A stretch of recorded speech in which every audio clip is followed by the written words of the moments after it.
No one inside that courtroom was prepared for what happened in that moment. Not the reporters lined shoulder to shoulder, waiting for another routine update. Not the legal teams flipping through pages they thought they had already mastered. And definitely not T.I. himself. Because when the judge finally spoke, everything changed. It wasn't just a sentence. It wasn't just another step in a long legal process. It was the kind of ruling that cuts through a room instantly, the kind that doesn't just land, it echoes. Witnesses later described it as the exact second the atmosphere shifted from controlled, procedural calm into something far heavier. Something final. For a split second, time seemed to pause, not metaphorically, visibly. People stopped moving. Pens hovered midair. Conversations died before they could even start. It was the kind of silence that doesn't feel natural, the kind that signals something irreversible has just happened.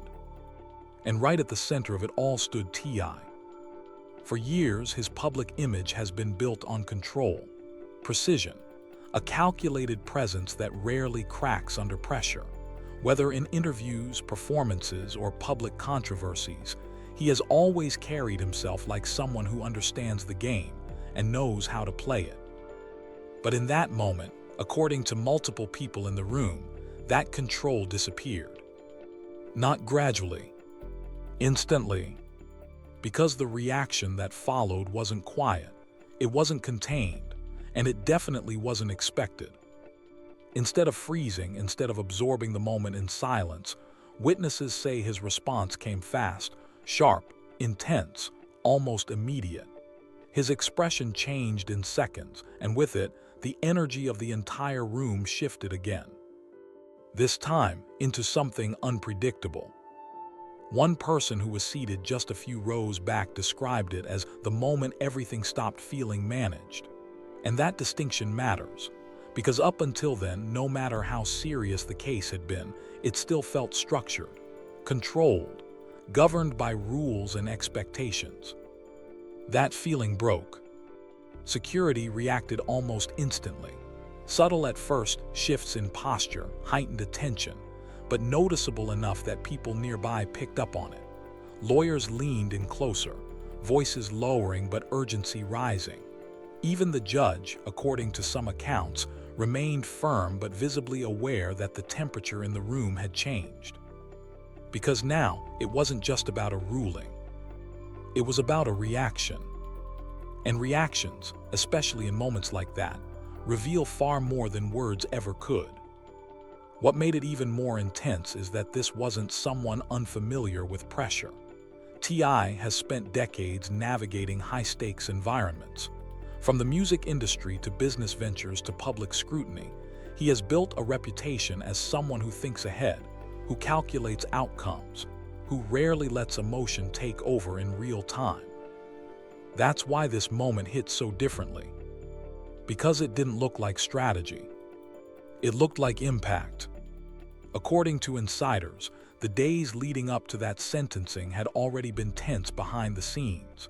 Conversations within his legal circle weren't simple or one-sided. They were layered, shifting between cautious optimism and quiet concern. Meetings reportedly stretched late into the night. Legal teams reviewed possibilities, outcomes, contingencies. There was preparation, but also hesitation. Confidence existed, but it wasn't absolute. Some believed the outcome would be serious, but manageable. Others suspected it could lean heavier, but still within a range they could navigate. That assumption turned out to be critical. Because when the final decision didn't align with those expectations, the reaction wasn't just emotional, it was amplified. Shock hits differently when you think you've already accounted for every possibility. And that shock didn't stay contained for long. Within minutes, word began leaking beyond the courtroom walls. Reporters scrambled to update feeds. Notifications started lighting up across platforms. Social media picked it up almost instantly, turning fragments of information into full-blown conversations. But what stood out wasn't just the speed. It was the tone. People weren't just reacting, they were questioning. How did it get to this point? What changed? Was this outcome expected behind the scenes, or did something shift at the last second? Inside the courtroom, though, those questions hadn't even fully formed yet, because the moment was still unfolding. After that initial reaction, tension didn't immediately settle. If anything, it deepened. Some accounts suggest there were brief, urgent exchanges between legal teams and court officials. Nothing explosive, but enough to show that control was being actively reestablished. Security presence became more visible. Movements became more deliberate. The system, which had momentarily felt shaken, was trying to stabilize itself again. Eventually, order returned. But not completely. Because once a moment, like that happens, once that level of intensity breaks through, it doesn't just disappear. It lingers. It reshapes the atmosphere in ways that can't be undone. And that's what people are still talking about. Not just the sentence, the shift. Because what happened in that room wasn't just a legal outcome. It was a psychological turning point. A moment where expectation collided with reality in real time, with no buffer, no delay, no time to adjust. And according to those who witnessed it, T.I. didn't look confused. He didn't look lost. He looked like someone processing something instantly, rapid, intense, deeply internal. The kind of processing that happens when everything you thought you understood changes in a single sentence. Outside, the internet is doing what it always does, breaking it down, replaying it, turning seconds into theories and reactions into narratives. Every detail is being analyzed, every angle debated, every possibility explored. But inside that courtroom, there were no theories, no rewinds, no second takes. Just one moment, one decision, and one reaction that changed the tone of everything that came before it, and everything that comes next. Because sometimes, the biggest story isn't the ruling itself. It's what happens in the exact second that ruling becomes real. And even though the court has moved on to procedure and formality, the moment itself is already stuck in people's minds. Because once a situation reaches that level of intensity, it doesn't just end when the judge leaves the bench. It follows everyone out of the room.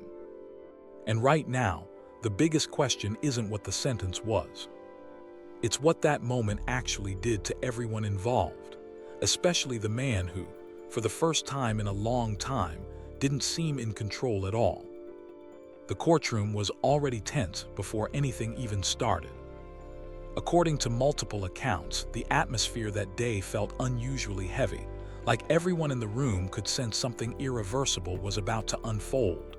Reporters were locked in, cameras ready, lawyers flipping through files they probably didn't even need to look at anymore. Even the observers in the back weren't whispering like usual. They were watching, waiting. And then there was T. On the surface, he looked composed, controlled, the kind of stillness that people often mistake for confidence. But insiders later claimed it wasn't that simple. One described his energy as too controlled, like someone actively holding themselves together rather than naturally calm. Whether that's accurate or just hindsight interpretation, no one can say for sure. But it added to the feeling that something underneath the surface was already unsettled. Then the judge began speaking. At first, it sounded procedural, standard language, the kind of formal buildup that usually leads to expected outcomes. But that didn't last long, because as the words continued, the tone in the room began to shift. Subtle at first, a slight change in posture here, a quiet breath there. Then it became undeniable.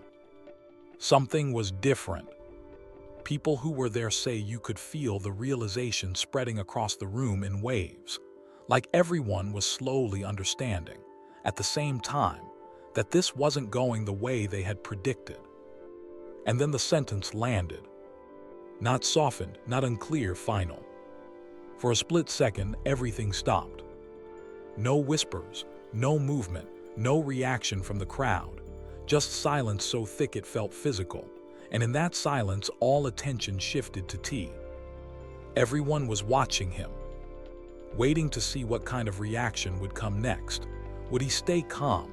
Would he respond emotionally? Would he say anything at all? For a brief moment, it looked like he might hold it together. But then something changed. According to people inside the courtroom, it wasn't dramatic at first. It was subtle, a shift in posture, a change in facial expression, the kind of moment where you can almost see someone's internal processing catch up to reality. And then it hit. The weight of the sentence didn't just register, it crashed in. What followed, according to multiple accounts, was a reaction that no one fully expected from someone known for control. T didn't stay still. He didn't quietly absorb it. The energy in the room reportedly shifted again, this time into something more volatile. Security tensed immediately. Lawyers looked up. People in the room began reacting not to the ruling anymore, but to him. Because whatever was happening, it wasn't staying contained. Some witnesses describe it as a sudden emotional break in composure. Others say it was more like disbelief turning into confrontation. Either way, it disrupted the courtroom enough that officials had to step in quickly to stabilize the situation. But what made it even more intense was that it didn't feel like a simple outburst. It felt layered. One insider described it as watching someone realize the outcome wasn't just bad, it was final in a way they hadn't prepared for. That distinction matters because it explains why the reaction didn't come out as quiet resignation. It came out as pressure release. And once that happened, the courtroom dynamic changed completely. The focus was no longer just on the sentence. It was on the reaction to it. Every detail suddenly mattered. Every movement was being interpreted. Every second was being mentally replayed by those who were there. Then came the conflicting accounts. Some say T stood up immediately, visibly shaken, speaking directly toward the court in a way that suggested disbelief rather than acceptance. Others claim the reaction started physically first, a sudden movement that caused security to step closer before any clear words were even heard. And then there are the more viral versions, the ones spreading online fastest, claiming he openly questioned the fairness of what had just happened. One widely circulated account alleges he said something along the lines of not understanding how the decision could be made so decisively in that way. Whether the exact wording is accurate or not, the broader detail is consistent across almost every version. He lost composure. And that alone became the turning point.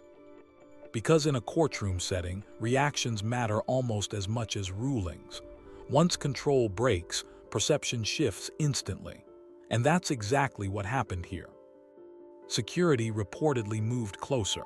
Officials tried to restore order. Voices were raised. The situation, for a brief moment, felt like it was on the edge of spiraling further. Then something else happened. As things were being brought under control, new claims began surfacing almost immediately. Claims that T's reaction didn't stop at emotion, that it moved into something closer to accusation, that he suggested, indirectly or otherwise, that the outcome had been predetermined. That idea, whether true or not, changed everything about how the story spread outside the courtroom. Because now it wasn't just about a sentence. It became about legitimacy. Within minutes, the narrative outside exploded. Phones lit up. Messages spread. Reporters rushed to confirm details. Social media filled the gaps with speculation, theories, and increasingly dramatic interpretations of what had happened inside. And in situations like this, once a narrative starts moving, it rarely slows down. What makes this moment so heavily discussed isn't just the legal outcome. It's the collision of expectation and reality inside a high-pressure space where control matters more than almost anything else. T walked in, expected to manage the situation. But according to everyone present, The situation managed him instead.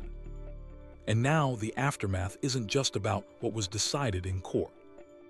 It's about what happened when that decision was spoken out loud, and how quickly everything inside that room stopped being procedural and started becoming something nobody there will forget. The moment T was escorted out of the courtroom, everything stopped being contained. Within minutes, whatever had happened inside didn't stay inside. It spilled out into the internet in fragments, half-heard explanations, shaky phone recordings, and conflicting eyewitness accounts that all painted slightly different versions of the same explosive moment. But before social media even had time to properly process it, the narrative had already formed. T explodes in courtroom. Outburst shocks everyone. Security forced to intervene.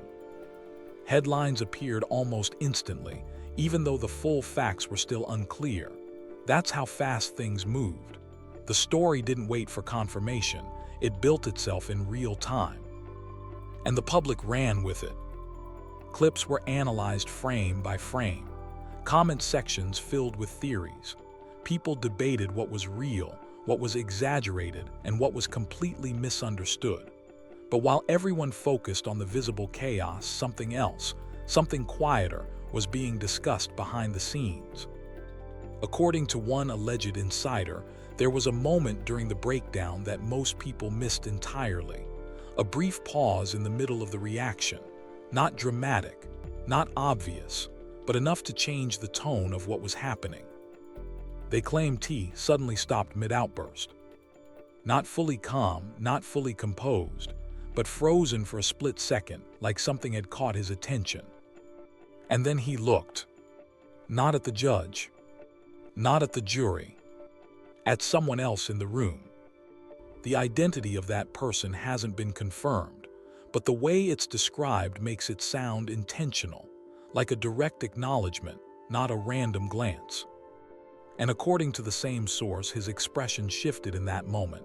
The anger wasn't gone, but it changed shape. It became focused, controlled in a different way, sharper. Then came the line. Quiet, barely audible. This ain't over. That's it, no explanation, no context, just a statement that, if true, adds an entirely new layer to everything that just happened. Because that doesn't sound like emotion. Reaction. It sounds like continuation. And that's where things start getting heavier. Once T was removed from the courtroom, the immediate chaos began to settle, but only on the surface. Behind it, the real ripple effect was just starting. People inside reportedly didn't talk openly at first. Instead, there were side conversations, whispered reactions, and subtle exchanges between legal teams, observers, and staff trying to understand what they had just witnessed. Because the reaction didn't match what most people expected from a sentencing hearing. It didn't feel like acceptance. It felt like resistance. And that distinction changed everything. As the footage and accounts spread online, a second narrative started forming, less focused on T himself and more focused on the decision that triggered the reaction. Was the sentence expected to be that severe? Was there something in the case that led to a sudden shift at the final moment?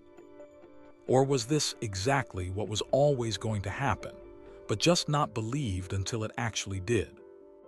Those questions started spreading almost as fast as the original story. And once people started questioning the outcome, the situation stopped being just about one courtroom moment. It became something broader, something about fairness, about pressure, and about what actually happened behind closed doors leading up to that decision. Then came the next layer of speculation. Because according to early whispers circulating online, there may have been last-minute developments inside the hearing that were never fully explained. Things that weren't made public. Information that may have influenced the final decision in ways the outside world didn't see. Nothing confirmed, no official details, just enough uncertainty to keep the speculation growing. And that uncertainty made the entire situation feel unstable. Because if the outcome wasn't as straightforward as it looked, then everything, including the reaction, takes on a different meaning. But the real explosion didn't happen inside the courtroom. It happened after. As T exited, the first wave of unofficial clips started surfacing. Not professional recordings, those weren't allowed, but phone videos, audio snippets, and fragmented eyewitness breakdowns that painted a much more chaotic exit than anyone expected. Some said he had to be physically guided out. Others claimed he was still speaking, still reacting, still visibly overwhelmed even after the hearing ended. And then came the most controversial claims, that his final words before leaving weren't directed at the court at all, but at someone specific in the room. That detail alone sent the internet into overdrive. Because now people weren't just replaying the sentence anymore. They were trying to identify the exact moment everything snapped, and who it was directed at. Within hours, the story had fully escaped courtroom boundaries and turned into a viral phenomenon. TikTok edits, Twitter threads, YouTube breakdowns, each one adding another layer, another interpretation, another theory. One phrase began trending repeatedly across platforms. Insane courtroom moment. But even that wasn't the end of it. Behind the scenes, things were moving fast. Sources claim T's team immediately began working to control the narrative.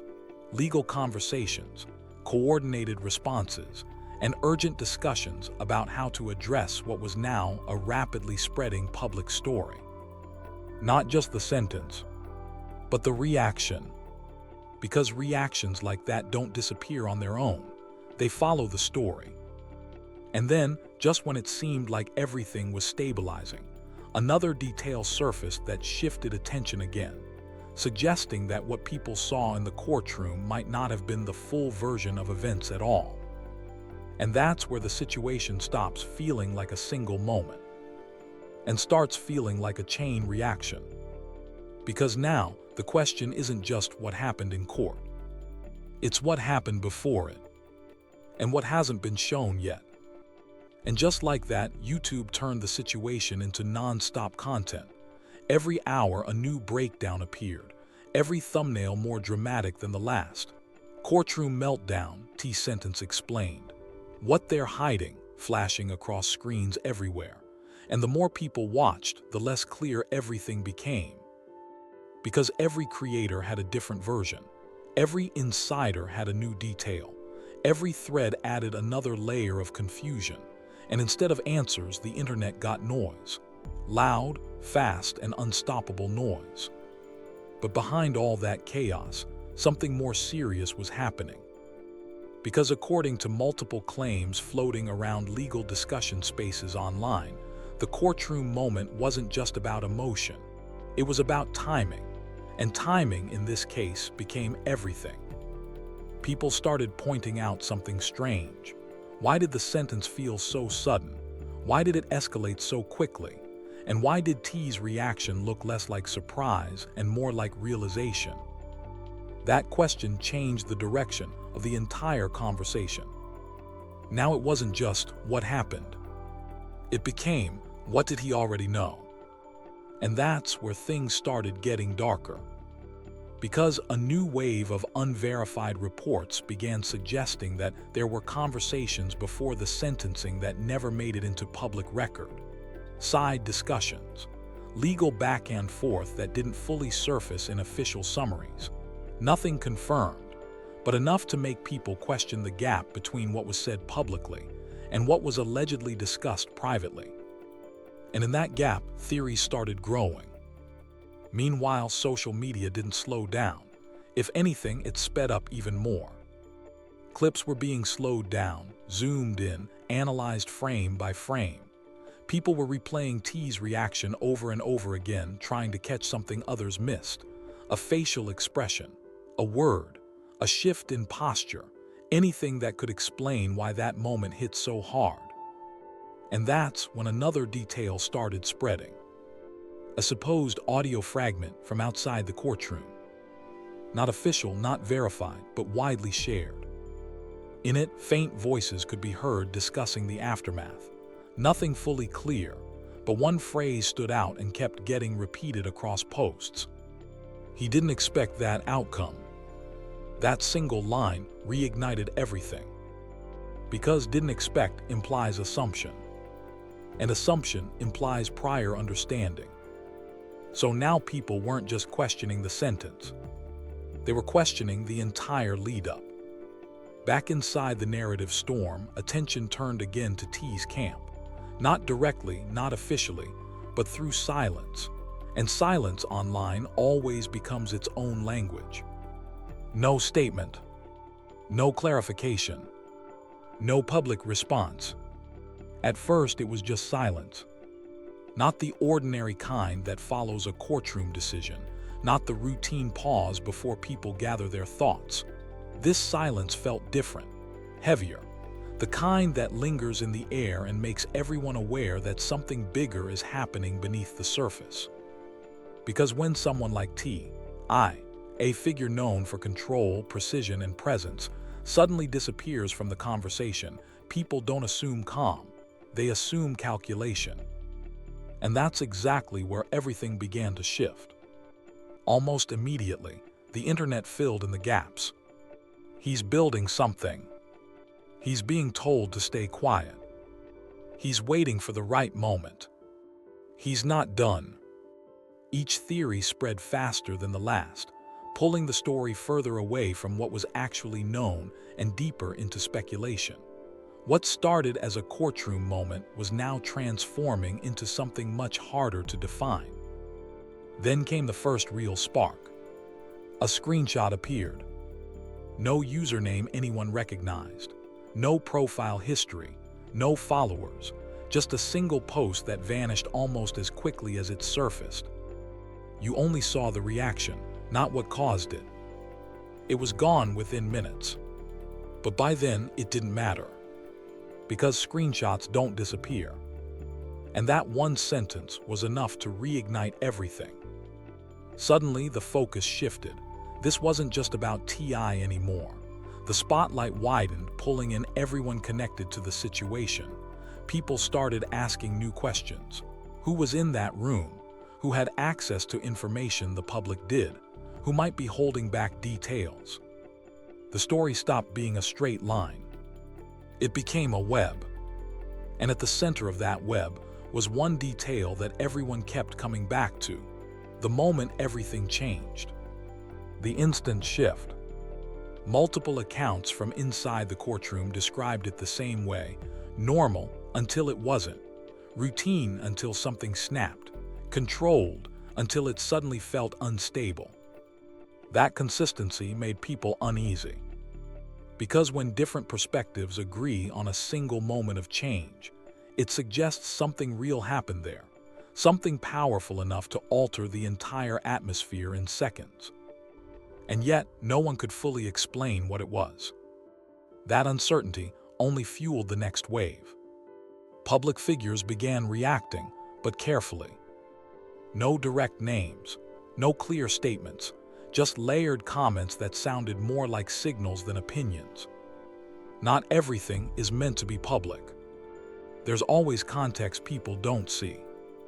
They weren't answers. They were invitations. And the internet treated them like clues. By now, even people who hadn't followed the situation from the beginning were getting pulled in. Not because they understood the details, but because they could feel the scale of it growing. Every update added pressure. Every silence added weight. Then came another turning point. A legal discussion thread started circulating. Nothing specific, just general commentary about how courtroom decisions can sometimes involve last-minute considerations that never make it into public summaries. On its own, it meant nothing. But in this context, it changed everything. Because now people had a framework to attach their suspicions to. Every missing detail started to feel intentional. Every unanswered question started to feel like it was being hidden. Every silence started to feel strategic. And that's when the narrative fractured completely. Two sides formed almost instantly. One believed the outcome made sense, that unseen factors justified everything. The other believed the opposite, that those unseen factors were exactly why something felt off. No middle ground. No agreement. Just conflict. Then came another wave. A few high-profile voices, people who usually stay far from controversy, started posting subtle messages. One line in particular hit harder than anything else. "This isn't over. It's the beginning of something longer." That single statement shifted the entire tone. Because beginning doesn't point backward. It points forward. Suddenly, the conversation wasn't about what had already happened. It was about what was coming next. Appeals, responses, new evidence, or something no one had even considered yet. And just when it seemed like speculation had reached its peak, another detail surfaced. Late at night, quietly at first, then spreading rapidly, talk of a sealed document connected to the case. Not released, not confirmed, just mentioned. But that was enough. Because the moment people hear the word sealed, logic takes a backseat and imagination takes over. What's inside it?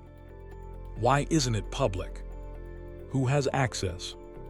Theories exploded instantly. Some believed it supported the court's decision. Others believed it contained information that could completely change the narrative. And just like that, both sides felt validated. The divide deepened. But the biggest shift hadn't happened yet. Because alongside those rumors came something else, something quieter but far more powerful. Whispers that T.I.'s legal team wasn't just reacting anymore. They were preparing. Not just a simple appeal. Something bigger. Structured, strategic, deliberate. A response that could challenge parts of the outcome and potentially introduce new information into the public space. Nothing confirmed. But the idea alone changed everything. Because now, the silence surrounding T.I. didn't feel empty anymore. It felt intentional, calculated, purposeful, and that forced people to rethink everything. Was that courtroom reaction just emotion? Or was it triggered by something deeper, something we still haven't seen? Was the sentence the full story?